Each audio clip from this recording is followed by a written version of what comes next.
Silicon Valley, technology, art, green, and sustainability.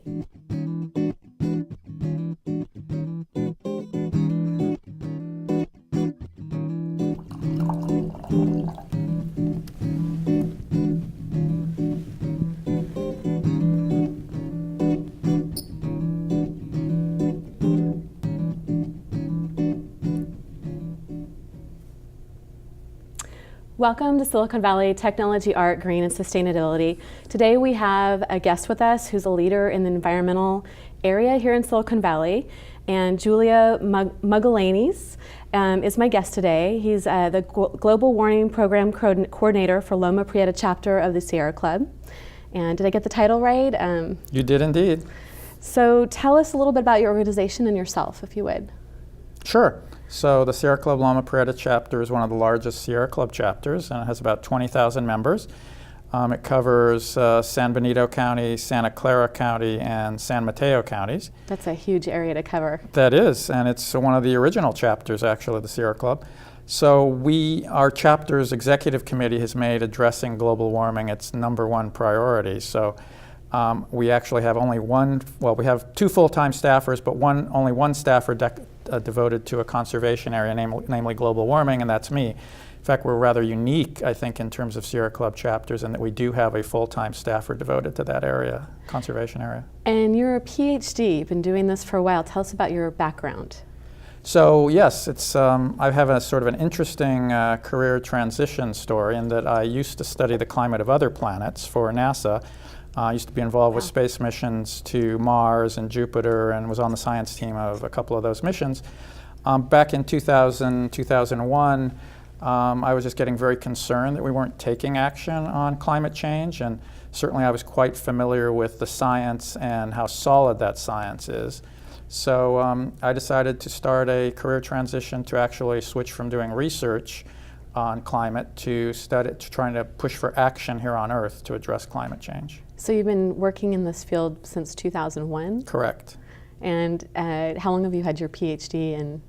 I've had my PhD, well, this is sort of my second half of my career, shall we say. So yeah. I've had it for quite a while, actually. Okay. And the PhD was actually in astronomy, and all my research was in atmospheric physics. So. I'm very impressed.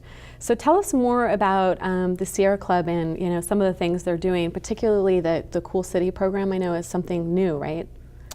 Yes, the Cool Cities program for the Sierra Club is a few years old, but it's certainly new, relatively new for the Sierra Club. That's one component of our global warming program. So I usually speak of our program as having 4 major initiatives, one being Cool Cities, which is originated with Sierra Club National and is designed to form teams of residents in each city, and then have those teams of residents advocate with their local government leaders to take climate protection action within the community. In other words, reduce the carbon footprint of the community, if you will. So how many cities do you estimate you guys are working with right now? Well, we formed, so our campaign, our Cool Cities campaign, started back in November of 2006. Okay. And since that time, we formed 20 teams in the Silicon Valley, in our chapter's area. And so that compares to 35 cities in the 2 counties, Santa Clara and San Mateo County. So we have a fair number of we formed a fair number of teams. As you can imagine, some are more active than other teams. And as you know, we had a Cool Cities event a couple of weeks ago, or a week and a half ago, and we had about a turnout of 60 people. And one of the goals of that training was, in fact, to try to re-energize some of the teams, provide new tools for the teams that were already pretty energized. And so this is a national program then with the Sierra Club, and it's going on in all cities. Exactly. So it's a national campaign, the Cool Cities campaign. I think our chapter has sort of taken on a leading role, partly because we have several volunteers who had a lot of foresight in realizing climate change was an important issue, and second of all, because we have a full-time staffer, and like I said, that's somewhat unique within the Sierra Club. But many other chapters also have their own versions of the Cool Cities campaign. And so 2 years it's been going on. I think I heard about it maybe like a year ago, 6 months ago. Are you guys doing a lot to promote it then? Is it mostly through the Sierra Club? Or are you doing any other, outreach besides to the members? And how's that working? That's actually worked very well. So to just give you a metric on that, we've pretty much, since the start of our campaign, we started a global warming database, an online database at our website, Loma Prieta globalwarming.sierraclub.org. I'm going to have to check that out. Okay.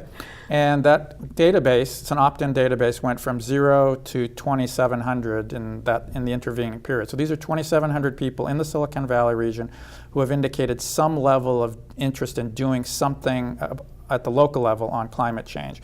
That could be as signing a petition. That could be being part of a Cool Cities team. It could be part of doing any number of other activities we have for volunteers. And I think that's one of the sort of the things I've really learned in the time I've been working for the Sierra Club. I've been there about 3 years actually now, is that the Sierra Club is all about engaging volunteers and creating opportunities for volunteers. So our chapter has really tried to create lots of opportunities for volunteers to become engaged in climate protection. So you've been there 3 years. Going back to your background, what did you do before that when you made the change? So I used to do atmospheric science research, studying the other planets. And in the intervening period, as I made my transition, it took several steps. And one of my first steps actually was I was fortunate enough to be chosen to be on the hearing board of the Bay Area Air Quality Management District. So that gave me a first opportunity to become familiar with the economic impacts of air pollution regulation, the legal ramifications, the regulatory structure. And then I started doing some teaching. I started doing some of environmental science and physics. And then I actually did some volunteer work for another nonprofit working on climate protection in the Silicon Valley region. And eventually gave some talks for that nonprofit and was spotted for this position at the Loma Prieta chapter. I think that's probably really interesting for our audience because I know a lot of people are kind of in transition right now, and the green job thing's supposed to be a big thing up and coming for people's careers. So It's probably very interesting to how you made that switch with your science background to environmental. Absolutely, and I think it's interesting you should mention that because one of my former colleagues from my days in planetary studies, she contacted me a couple of weeks ago and said, you know, you have a really interesting career transition story. So where I used to go to work on Mars and Jupiter missions down at the Jet Propulsion Laboratory in Pasadena, now she wants me to go give a talk on my transition and what I'm doing as an environmental activist, having started as a planetary scientist. It is really interesting. And you said there are some other programs that you guys are doing. Do you want to tell us what those other programs are too? Sure, absolutely. So essentially, when I started this position, we had one program which was the longest standing program, which involves trying to reduce local barriers to solar power. And so a couple of our key volunteers, especially one, Kurt Newick, came up with a very simple idea of trying to go to every city in the chapter's area and ask them, how much do you charge for a solar permit to install a solar system on a residence? And so he did this study, and he found that there were really very large disparities from a permit costing several $1,000s, which was a not insignificant fraction of the cost of a solar system, to cities that charged just a few $100s.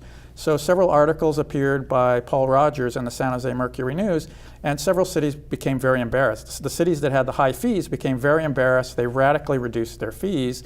And actually, since 2005, in Northern California, 75 cities have now reduced their solar permit fees significantly. Just shows the power of a volunteer with a good idea, leveraging the resources of the Sierra Club and the impact that they can have. I think that's just a wonderful story of volunteer engagement. Yeah, the solar market's really boomed in the Bay Area in the last 3 years, I guess. In 2006, I think I remember looking at how many solar companies were in the South Bay, and there was 26 at that time, and that number's, I think, at least tripled, if not quadrupled. So it's interesting, and then the programs that the cities are setting up to make it easier for folks to actually install solar. So absolutely, yeah. So it's neat to hear that you guys were helping with that in the beginning. Well, yeah, there are a lot. I think one of the really striking aspects of the solar industry, compared to say Germany or some of the other countries, is that every city has its own has its permit fees, different standards for solar installations, different paperwork, and so without the standardization, it just adds an extra level of work and cost to people who are installing solar.